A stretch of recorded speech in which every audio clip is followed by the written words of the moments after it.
Stan, we know you're heavily involved with the Jewish community. Tell me some of the things that you're involved with. I'd been president of Jewish Family Service in the mid-'80s. I was Federation president in the mid-'90s. Then I was Temple Emmanuel president right after that, a couple of years after that. But when I retired, I went on the boards of 3 national Jewish organizations, American Jewish Joint Distribution Committee, American Jewish Committee, and Hebrew Union College, especially with the Joint, as it's called, because I'm treasurer of that organization. And it's a global, everything we do is outside the U.S. But I also decided I wanted to get more involved in the general community. And I've done that, so I've gotten very involved. I had been involved on and off with United Way, with the Symphony. Right.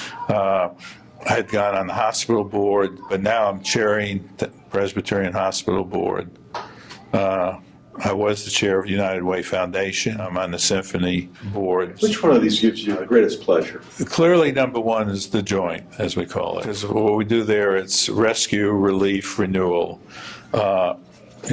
Primarily, probably 95% of what we do is Jewish-oriented, but we also have some very successful non-sectarian programs, especially in disaster relief, because unfortunately we're very good at rescue and relief. So it's a human service organization, and it's like we're doing what no one else would do. Holocaust survivors in Europe, children and at-risk children outside the U.S. We also do a substantial amount in Israel, but it's very specific programs. So I would say it's my favorite. 1938, the Bronx, New York. Right. What do you remember when you were a little kid? Tell us about the Bronx.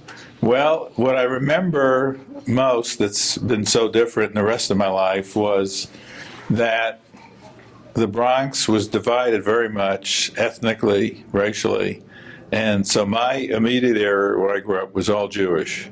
A few blocks away was Irish Catholic, and a few blocks away in another direction was Italian Catholic. But I didn't know Protestants till I got to college. So that's what's different, I think, in when I grew up in the Bronx. And of course that changed with the Puerto Rican immigration and other changes as I was growing up.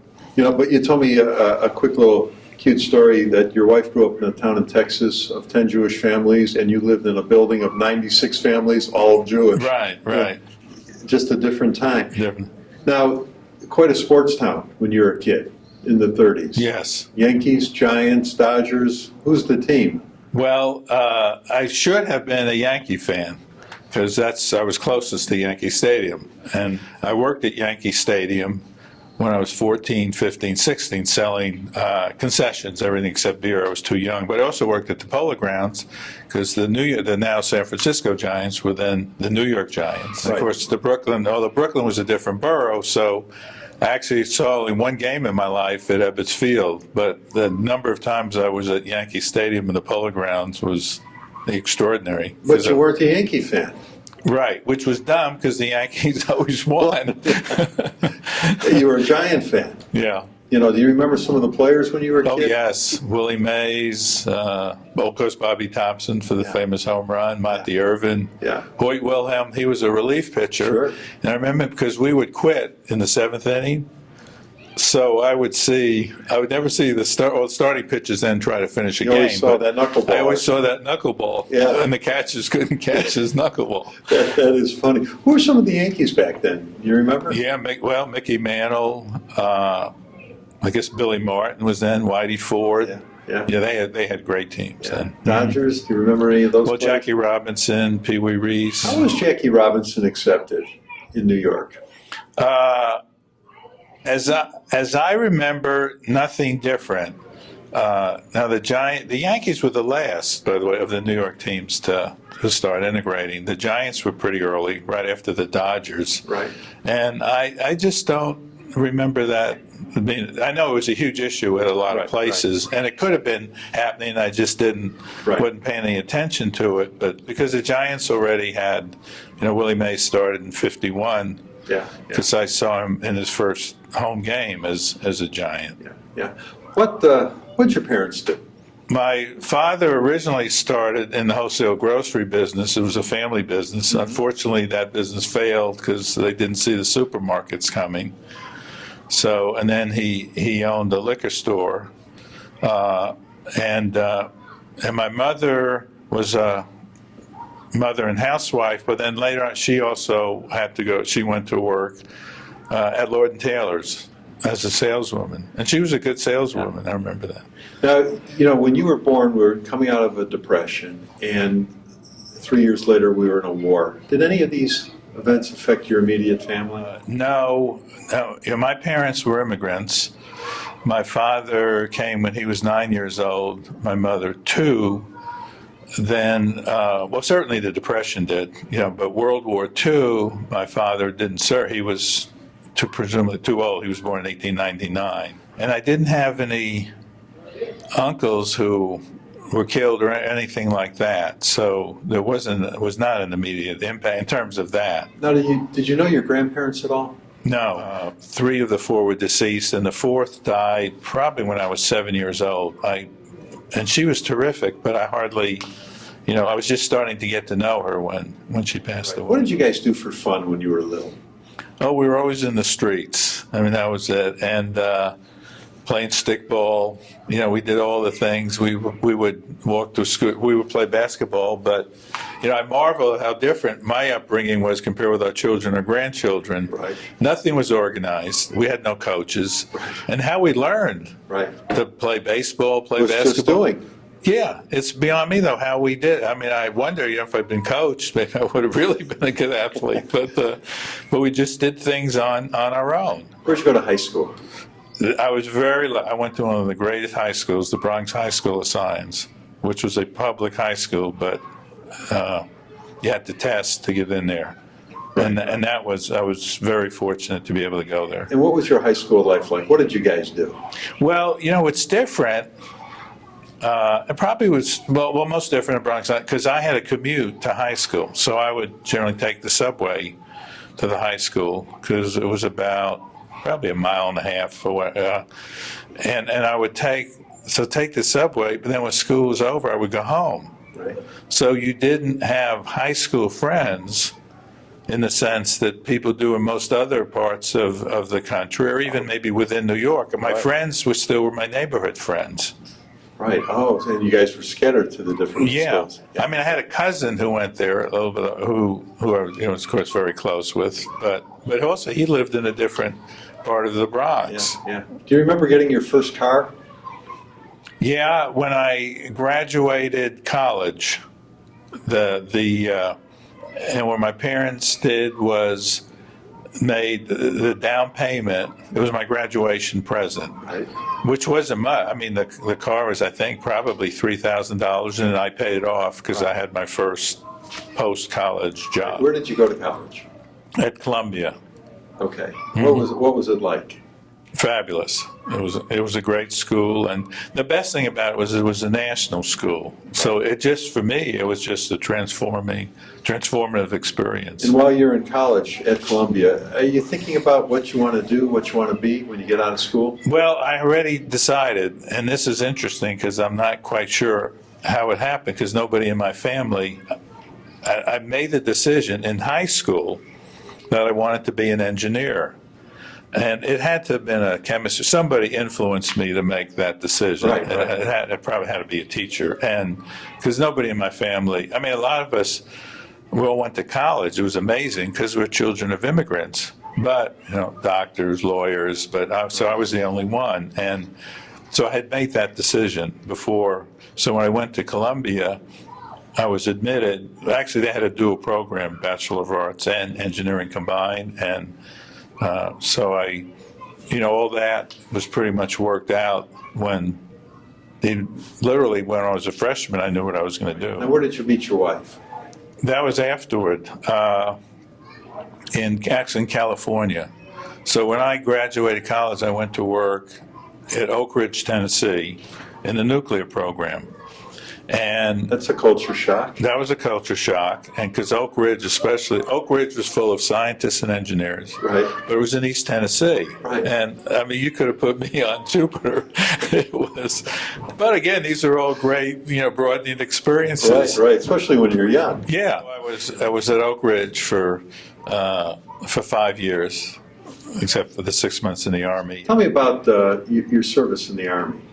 While I was in Oak Ridge, I didn't have to serve in the Army because I had top security clearance, and with what I was doing, which I can't talk about because it's still, I don't know whether it's classified, declassified.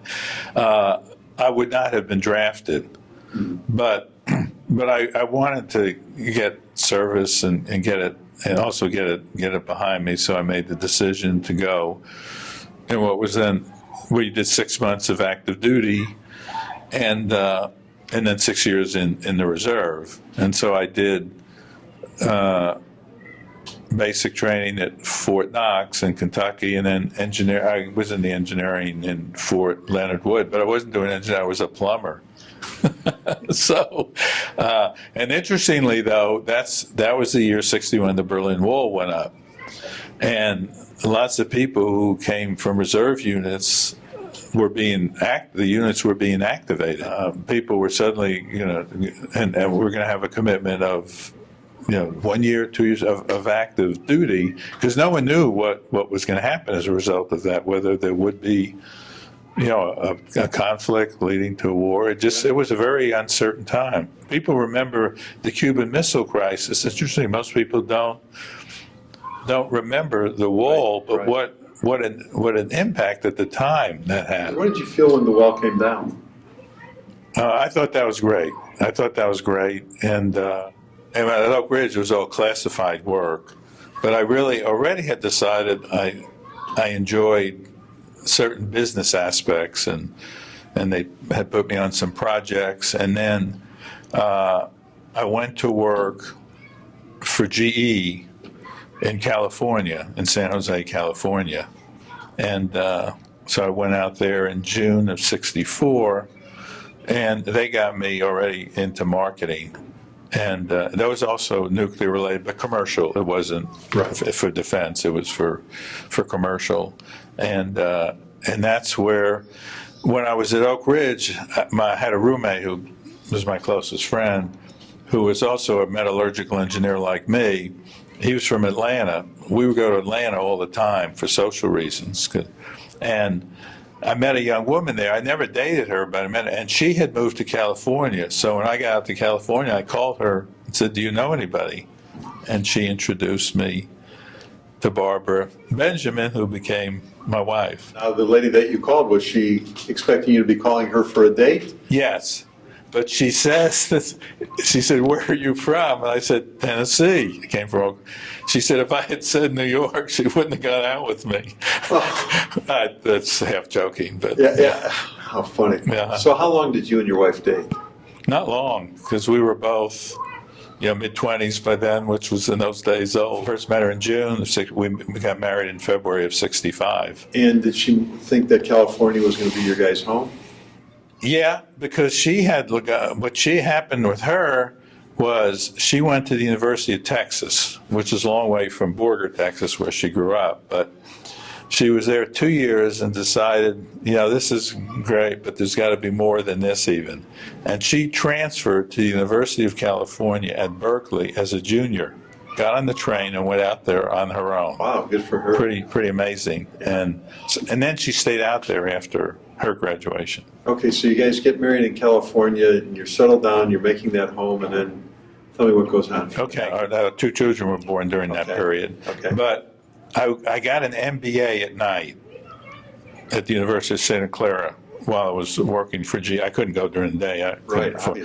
I went at night. And so you're working during the day, you have 2 small children, and you're going to school all night. Right. That's a full day. That was a full day.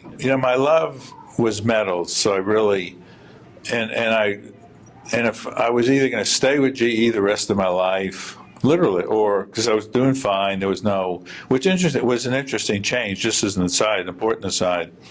When I graduated from Columbia in '59 as a metallurgical engineer, logically I should have gone to work for a steel company, aluminum, copper, and brass.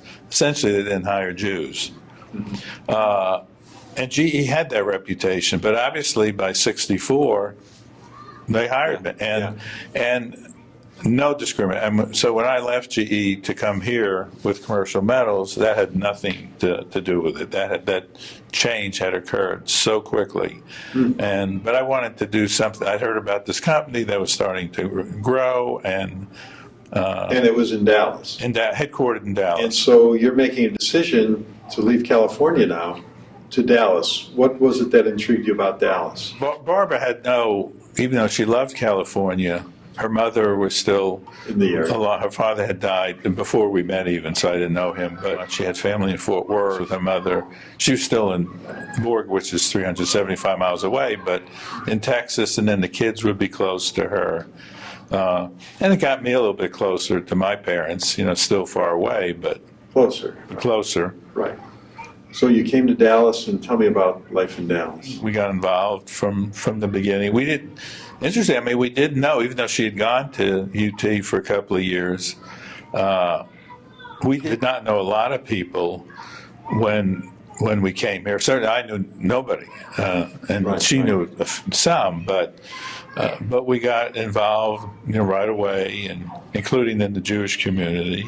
Well, now, especially since I retired, I only do nonprofit stuff. I decided when I retired almost 5 years ago from Commercial Metals that I would not serve on any for-profit boards, and including Commercial Metals. I had, it was time for me. I'd been there 38 and a half years. It was time for me to cut the cord. I'd been CEO for 28 of those years, so it just, I didn't want to hang around there. I'd been involved with nonprofits over the years, and I decided I would do that full time. And I had been, during that period while I was working, I had to focus on one organization at a time because I was very busy with business. I was traveling a lot. I'd spent a lot of time in Germany on business. But my views had changed when I started going there on business in the 70s within West Germany. It would bother me to the degree I was dealing with people who I would wonder, where were you, what were you doing? But there comes a point where then these are the children or the grandchildren, and I can't keep, they had nothing to do with it. So while I always did business in West Germany, and ironically, it was one of the best places to do business. So that when the wall came down, and I really felt like, and I'd been in East Germany, which, by the way, gave me an anecdotal evidence that there was something desperately wrong with communism. It's interesting how these things, and even at the time, I would tell people, I kind of sensed there were, and I didn't believe at all in that kind of system, but just seeing it, whether it was going from East Berlin to West Berlin or other parts of East Germany or even more advanced countries then, but still communist like Hungary, Czechoslovakia, you could just see there was a huge difference. And so I thought it was a great thing that the wall would come down, that they would reunify. But the Germans themselves said, this is going to be a long time till we really unify, because East Germany was so far behind. Now, as you traveled the world, how do you think people perceived the United States? It varied from time, but they never got away with insulting the United States, where I just listened and didn't answer back. That was one thing I wouldn't tolerate, especially in Europe. Yeah. I would say, look, great, World War I, the Holocaust, World War II, and you're telling us how to behave. Now let's go back to your industry a little bit. How have you seen it change over the years? There's been a lot of consolidation, because what we did was, the original business was scrap. Mm-hmm. And Commercial Metals were very involved in scrap when I retired. But we got very big in steel manufacturing. We had 5 steel mills in the U.S. We had bought a steel mill in Poland. We did a lot of steel fabrication. We had a big trading business that was worldwide. So there'd been, I'd say, two main things. One, globalized. Second was a lot of consolidation. So small firms were becoming bigger, and some, of course, were gone. So the traditional family-owned businesses were not gone, but were disappearing. Now, did your parents live long enough to watch your success in business? They did. I'm not sure they understood it, but Right. but they did. They had to be very proud. Yeah. Mm-hmm. It was kind of neat for you to see them being so proud of you. Yeah, it was very, because I realized, and I've spoken at this at United Way and others who were such a focus on education, how important education was. And they understood, even though they didn't, as far as I know, didn't even finish high school, they understood, especially my mother, the value of education. And so just like when it came time for high school, my mother really pushed us, you need to go to Bronx Science. And these were very important. So you could think back all of these little steps that were very helpful to you along the way. Very, very helpful. What was the happiest time in your life? There have been a lot of them, from the day we got married to having kids, and of course having grandkids is easier. It is really special. Yeah. The only thing in life that's not exaggerated. Now, where were your kids born? They were born in California, interestingly. Yeah, both born in California. They grew up here because they were young, so they clearly grew up here. Now, in your lifetime, there's been so much advancements in technology, and in your business too, as we talked about. Was there some invention or something that you really went, wow, this is going to make a difference? The steel industry, we had much more in steel manufacturing than we had in scrap processing or fabrication. Although computer-assisted design was a very big change, especially for fabrication. But in the steel manufacturing, I would say it was more progressive. I wouldn't say there were dramatic steps, but there were important steps forward. I mean, nothing like the internet or anything that dramatic, but just the way we did things kept, and of course using a lot of technology. Was there somebody along the way that really influenced you? In my Jewish life, Jake Feldman, who was the founder of the modern commercial metals, and for whom the building next door is named. Yeah. So he was a tremendous, very involved in the Jewish world, especially Israel. Yeah. And when did you first learn about him? When I came with commercial metals, Okay. So that was 1970, February of 1970. Because the first few years I didn't know him that well, but as time went on, I got to know him extremely well, of course. Now, in your lifetime, you've lived through so many momentous occasions. You lived through a couple of wars. We had a president assassinated here in Dallas. Something good, of course, the first moon landing in '69, the tragedy of 9/11. Is there something that really stood out in the national front that really affected you in your life?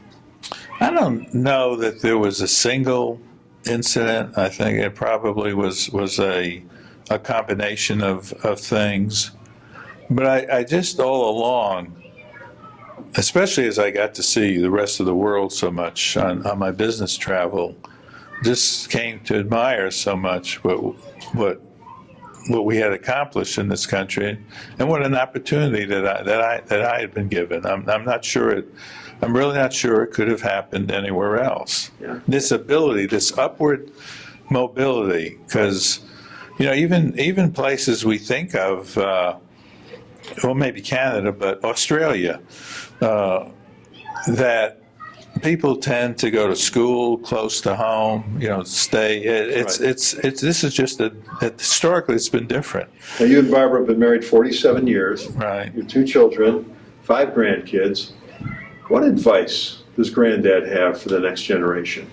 I've seen how different each generation is. Stay focused. That's one thing. I say stay focused and do whatever you decide to do. And ours are pretty young. The oldest is 13, the youngest is 7, so they're still pretty young. But I just say, whatever you do, try and do it well, whatever that's going to be. Well, Stan, thanks for doing this today. Sure, glad to do it.